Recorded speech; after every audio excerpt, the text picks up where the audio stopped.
नमस्कार, मैं हूँ रूपसेन वनरई, महाराष्ट्र जनसत्ता में आपका सहर्ष स्वागत करता हूँ।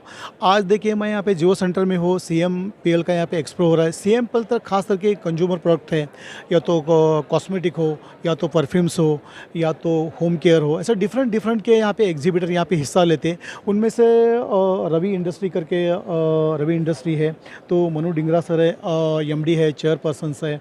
तो ये रवि इंडस्ट्री क्या है, कंज्यूमर प्रोडक्ट्स क्या, अलग अलग उन्होंने डिफरेंट डिफरेंट उनके प्रोडक्ट के बारे में जानकारी लेंगे।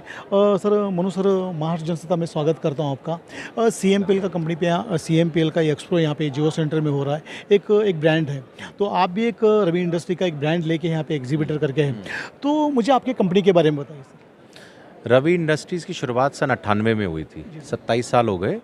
और सबसे पहले हम लोग क्लीनिंग कैटेगरी लेकर आए सीएमपीएल में। हम लोग के पास 27 साल का एक्सपीरियंस है क्लीनर्स में, तो डिसइंफेक्टेंट्स, क्लीनर्स, हैंड सैनिटाइजर्स, ये सब हम बनाते आए हैं बहुत सालों तक। और उसके बाद पिछली साल हम लोग यहाँ पर पूजा कैटेगरी में आए। कहते हैं ना वो cleanliness is next to godliness, तो भगवान की कैटेगरी को हम लोगों ने इंट्रोड्यूस किया। और आज हम लोग 6 ब्रांड्स भगवान जी के और उनके प्रोडक्ट्स के हम चाहते हैं कि इसका प्रचार प्रसार हो, ज़्यादा से ज़्यादा कंज्यूमर्स तक ये प्रोडक्ट्स अफोर्डेबल रेट में सबके पास पहुँचे। इसलिए हम लोगों ने जय काशी करके ब्रांड है वो लॉन्च किया। प्रेस्टो के अंदर हम लोगों ने लॉन्च किया अमेज़ॉन के लिए, और उन सब ब्रांड्स के लिए हम लोग जेप्टो के लिए हम कर रहे हैं अभी थर्ड पार्टी में। हाँ सर, अभी अब जो होम का जो क्लीनिंग का, उसमें क्या क्या प्रोडक्ट है सर आपके? हम लोग के पास फ्लो क्लीनर्स हैं, टॉयलेट क्लीनर्स है, ग्लास क्लीनर्स है, डिश वॉश लिक्विड्स है। अब हम लोग करीब एयर फ्रेशनर की कैटेगरी अलग है, जिसमें हम लोग air freshener, pocket gels, PDCB blocks, सब चीज़ें बना रहे हैं। फिर हम लोगों के पास डिटर्जेंट पाउडर्स है, डिटर्जेंट केक्स है। ये सब हम लोग हिंदुस्तान के बड़े 42 ब्रांड बनाते हैं। जी सर, अब पूजा में आपने जो बोला, अभी एस्ट्रोलॉजी में सर किस तरह अपने पूजा में सर दिमाग में आ गया सर आपको, ये पूजा में आपके होम केयर के साथ, होम क्लीनिंग के साथ ये पूजा में इंट्रोडक्शन करने का किस तरह आपको माइंड बना लिया सर आपने? क्लीनिंग कैटेगरी जो होती है मासेस के लिए होती है, तो जब भी हम क्लीनर्स देखते हैं तो वो हर घर में इस्तेमाल हो रहा है। कोई भी क्लीनर आएगा, चाहे फ्लोर क्लीनर हो, हर घर में पोछा लग रहा है, सफाई हो रही है, टॉयलेट्स हैं, वहाँ सब आ रहा है। लेकिन मेरे को एक चीज़ की हमेशा कमी लगती थी कि जब मैं मार्केट में कोई भी सामान पूजा का लेने जाता था, तो मुझे हमेशा जो 10-20 रुपए का आइटम होता था, वो 150-200 रुपये में जब मिलता था, तो मुझे लगता था कि ये जो कॉमन पब्लिक तक क्यों नहीं पहुंच पा रहा, लोग अच्छी चीज़ों को क्यों नहीं अफोर्ड कर पा रहे। और एक आम इंसान जो अपने इष्ट देव की पूजा करना चाहता है, तो इतना इष्ट देव क्या नॉन अफोर्डेबल कैसे हो सकता है। तो मेरा केवल एक ही मकसद था कि मुझे मासेस तक पहुंचना है, कम रेट में बेस्ट क्वालिटी के प्रोडक्ट्स पूरे हिंदुस्तान भर से, सब मेक इन इंडिया, सब लेकर आना है और सब मासेस तक पहुंचाना है। इसीलिए मैंने cleanliness now is next to godliness. जी जी जी सर, ये जो क्रिस्टल है ये क्या है सर, इसमें बताइए सर थोड़ा। अच्छा, ये 7 चक्र का क्रिस्टल है। तो इसके अंदर क्या होता है कि जब हम लोग एक्टिवेशन करते हैं इसमें, ये पायराइट और अलग अलग हम लोगों ने इसमें जेमस्टोन्स डाले हैं। क्रिस्टल्स और पिरामिड का बहुत पुराना इतिहास रहा है। हमारे इजिप्ट में भी आप देख लीजिए, मानसरोवर जब हम यात्रा करने के लिए जाते हैं, तो आप देखिए कि उसको भी भगवान शिव का एक तरीके से पिरामिड ही माना जाता है। तो वो धुरी है पूरी दुनिया की। तो जो ये शेप होती है, पिरामिड शेप जो होती है, वो हमेशा एनर्जी को टॉप से अट्रैक्ट करती है।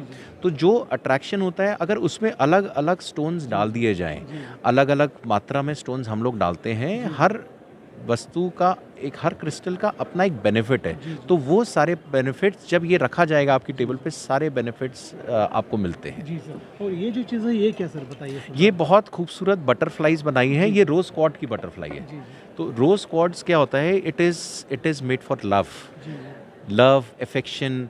तो आप इफ़ यू वांट कि आपके घर में शांति रहे, प्यार बना रहे, तो आप ये बटरफ्लाई लगाइए। बटरफ्लाई अपने आप में एक स्प्रेड किया हुआ एक एंजल की शेप का एक वो है, भगवान की देन है।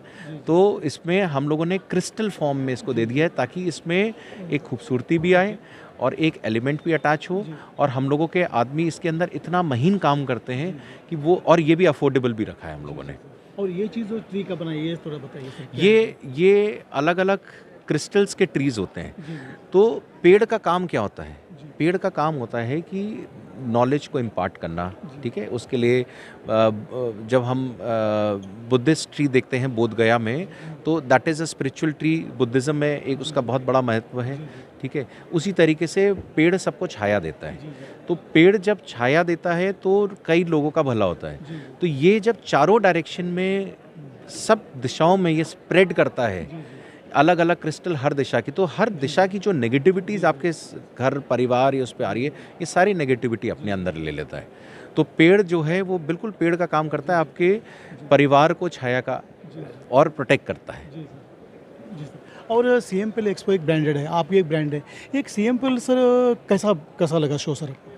CMPL मैं 3 साल पहले आया था और मुझे CMPL के बारे में जो है बहुत ज़्यादा पता नहीं था। तो मुझे कुछ मित्रों ने बताया कि आप CMPL में शोकेस करिए यदि आप चाहते हैं कि आप पूरे हिंदुस्तान में स्प्रेड हो। तो मैंने CMPL का स्टॉल सबसे पहले 2023 में लगाया। मेरे पास 6 बड़ी कंपनीज आई। उसके बाद पिछले साल मेरे पास 8 बड़ी कंपनी आई। इस साल प्रभु कृपा से हमारे पास 12 बड़ी कंपनी आएंगी। यदि आपको, मुझे ये कहना है कि जो स्मॉल बिजनेस हाउसेज हैं और जो पूरे हिंदुस्तान में अपना प्रचार प्रसार अपने प्रोडक्ट्स को दिखाना चाहते हैं, यहाँ पर पूरे दुनिया भर से बायर आए हुए हैं। हम लोग अब एक्सपोर्ट भी शुरू कर रहे हैं इस साल से। CMPL की देन है कि हम अब एक्सपोर्ट में भी जा रहे हैं। तो अगर हमें पूरी दुनिया में फैलना है, मेक इन इंडिया को बड़ा करना है, तो CMPL एक बहुत यूनिक प्लेटफॉर्म है। हाँ सर, इस शो के ज़रिए CMPL के शो के ज़रिए एक एग्जीबिटर के ज़रिए विजिटर को क्या मैसेज देना चाहिए? हम तो यही कहेंगे कि जिसके अंदर एंटरप्रेन्योरशिप डेवलप करनी है, अगर आप बिज़नेस करना चाहते हो, तो आप पहले फैक्ट्री लगाते हो। आप फैक्ट्री लगाते हो, फिर उसमें इन्वेस्टमेंट करते हो, उसमें प्लांट एंड मशीनरी लगाते हो, सारे इतना पैसा उसमें खर्च करते हो। सबसे पहले आप यहाँ आइए, आप अपने प्रोडक्ट्स चूज़ करिए, आप करना क्या चाहते हैं। जैसे फूड इंडस्ट्री है, फूड में जाइए, नॉन फूड में है। आप अगर सपोज़ लिपस्टिक बनाना चाहते हैं, तो पहले आप मैन्युफैक्चरर्स, जो बड़े मैन्युफैक्चरर्स हैं उनसे, क्योंकि वो क्वालिटी कंट्रोल में काम करते हैं, उनके पास एक्सपीरियंस है, 20 साल 25 साल 50 साल के एक्सपीरियंस लेके बैठे हुए हैं। पहले आप उनसे प्रोडक्ट बनवाइए छोटे स्केल में, जो आप प्लांट एंड मशीनरी में और अपने उसमें आप खर्च करना चाहते हैं अपने ब्रांड में। सबसे पहले उसको स्टॉक में खरीदिए, इन्वेस्टमेंट आप स्टॉक्स में खरीदिए। सपोज़ आपने 5000 लिपस्टिक चाहिए, 5000 लिपस्टिक आपको बनाने के लिए आपको कितना सारा तामझाम करना पड़ेगा।